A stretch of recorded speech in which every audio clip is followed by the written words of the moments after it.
to be speaking for the first time in the new house in your presence. I stand in support of the Women's Reservation Bill.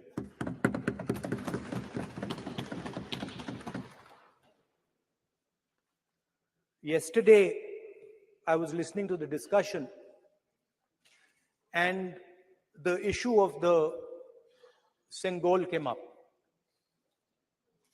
And there was a conversation, a to and fro, about the Sengol. And also a little bit about the conversation about the transfer of power from the British to the people of India. Before handing over power to the people of India, the British asked the leadership of the freedom movement, who are we going to transfer power to? And of course, there was a little bit of arrogance in this statement, because they viewed India as a poor country. And the revolutionary answer that our freedom fighters gave was, we are going to transfer power to the people of India. So we became a country that from its inception gave the vote to all our women. And this was a revolutionary thing at the time. We also gave the vote to every single community. And the vote was a mechanism of transfer of power. It was designed to further transfer power to the people of India. And if you look at the journey from independence, it's been that journey. It's been a constant transfer of power, more and more and more power to the people of India, on one side. And on the other side, the counter idea, that take away power from the people of India. This is the fight that is going on. And in fact, in many ways, it is the fight that is taking place today. Huge step forward in the transfer of power to the women of India was Panchayati Raj, where they were given reservation and they were allowed to enter the political system at scale. And this is another step. It's a big step. It is not a small step. And I'm sure everybody in this room, the treasury benches, the opposition, everybody agrees that this is a very important step for the women of our country. They fought for independence. They are as capable as any man, in many ways more capable, and should be given as much space as they possibly can be given. There is one thing, in my view, that makes this bill incomplete. I would like to have seen OBC reservation included in this bill. I think it is very important that a large chunk of India's population, large chunk of India's women should have access to this reservation. And that is missing in this bill. There are also two things that seem strange to me. One is the idea that you require a new census to implement this bill. And the second is that you require a new delimitation to implement this bill. In my view, it is quite simple. This bill can be implemented today by giving 33% of the seats in the Lok Sabha and the Vidhan Sabha to India's women. And so I wonder if this is not designed to push the ball forward. To push the ball forward 7, 8, 9 years, and then let this thing play out the way it does.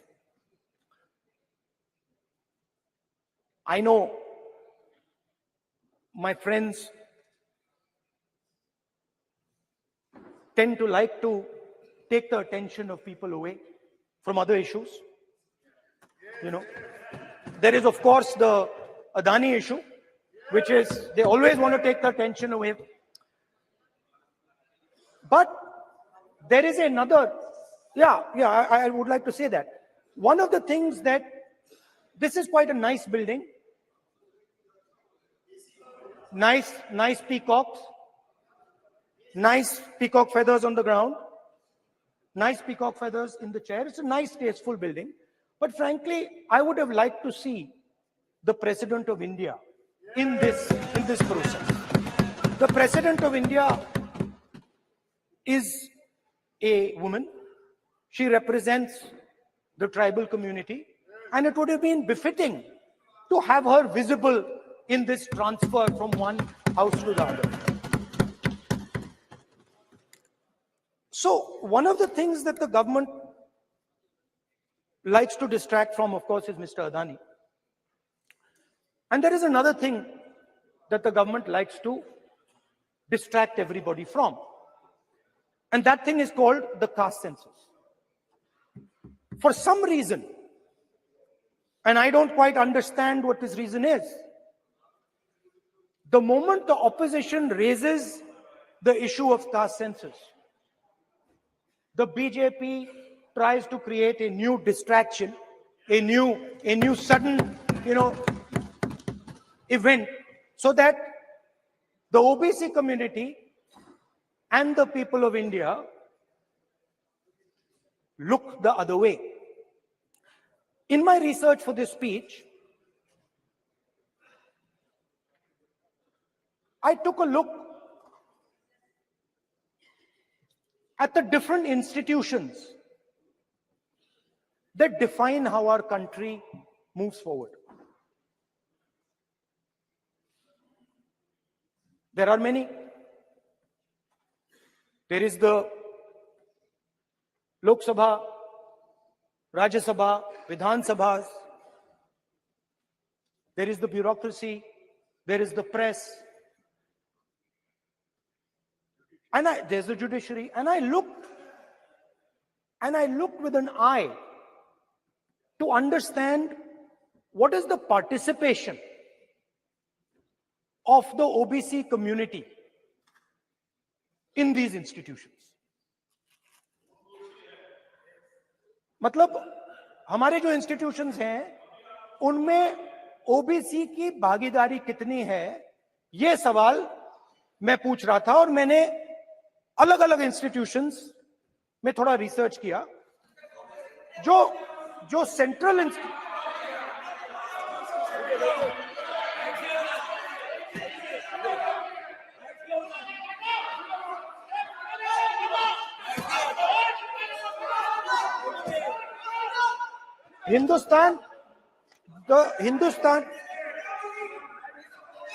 the central, don't worry, don't be scared, we are discussing, डरो मत, हम caste census की बात कर रहे हैं, डरो मत.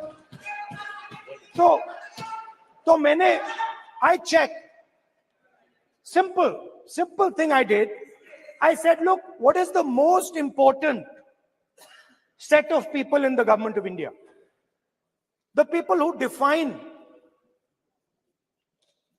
how this country is governed. Of course, Lok Sabha and Vidhan Sabha, but beyond that, they are the 90 secretaries of the government of India.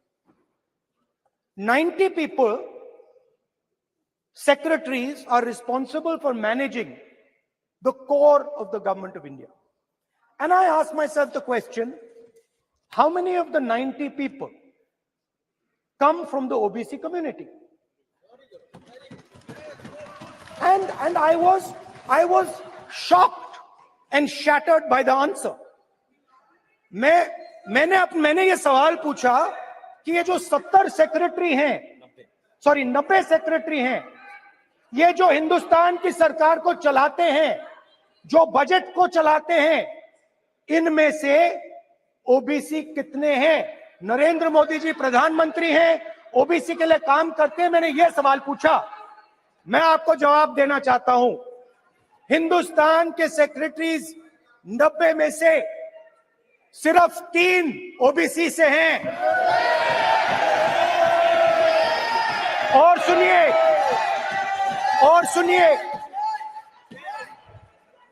सुनिए, नहीं घबराइए मत, डरो मत। और सुनिए, ये जो सेक्रेटरीज हैं जो ओबीसी कम्युनिटी से हैं, ये हिंदुस्तान के सिर्फ 5% बजट को कंट्रोल करते हैं। मतलब अगर हिंदुस्तान का बजट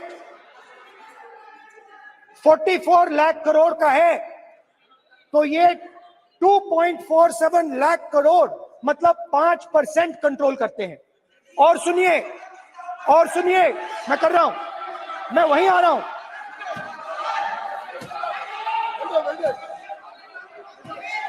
मतलब ये जो है ये ओबीसी की बात नहीं सुनना चाहते, ओबीसी की बात नहीं सुनना चाहते, ओबीसी की बात नहीं सुनना चाहते, ओबीसी की बात नहीं सुनना चाहते।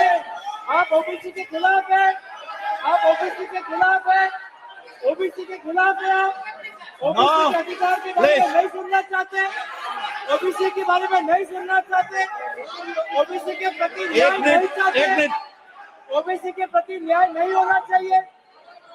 ये see they are not showing it. ये जो है, हाँ, मैं माननीय सदस्य से आग्रह करूंगा, एक मिनट रुकिए। माननीय सदस्य से मैं आग्रह करूंगा, एक तो ये महिला आरक्षण बिल है और दूसरा सभी माननीय सदस्य समान है। डरो मतो ये शब्द इस पार्लियामेंट में नहीं बोलना चाहिए।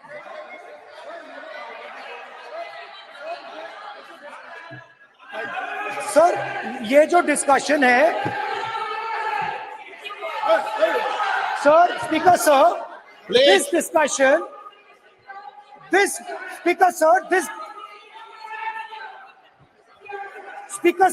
discussion is about the transfer of power to the people of India. The women being one group of the people of India and the OBC community being another group of the people of India. And I am elaborating that the OBCs, who number a huge percentage, have 3% of the 90 secretaries of this country and control and define 5% of India's budget. This is an insult and a shame to the OBC community. ये OBC community का अपमान है। तो सवाल उठता है कि इस देश में कितने ओबीसी हैं, कितने दलित हैं, कितने आदिवासी हैं, और उस सवाल का जवाब सिर्फ कास्ट सेंसस से मिल सकता है। तो मेरा सरकार को एक सुझाव है, सबसे पहले ये जो महिला का बिल है, इसको आप पास कीजिए, आज पास कीजिए, ये जो आपके लागू कीजिए, और ये जो डिलिमिटेशन है जो आपने बोला है, और ये जो सेंसस है, इसकी कोई जरूरत नहीं है। 33% आप महिलाओं को सीधा दे दीजिए। और दूसरी बात, इसको बदलिए, इसको आप बदलिए। कैमरा नहीं है सर, कैमरा नहीं है, आपको ही दिखाएंगे सर, मेरा भाषण में आपको ही दिखाएंगे। ये आप बदलिए।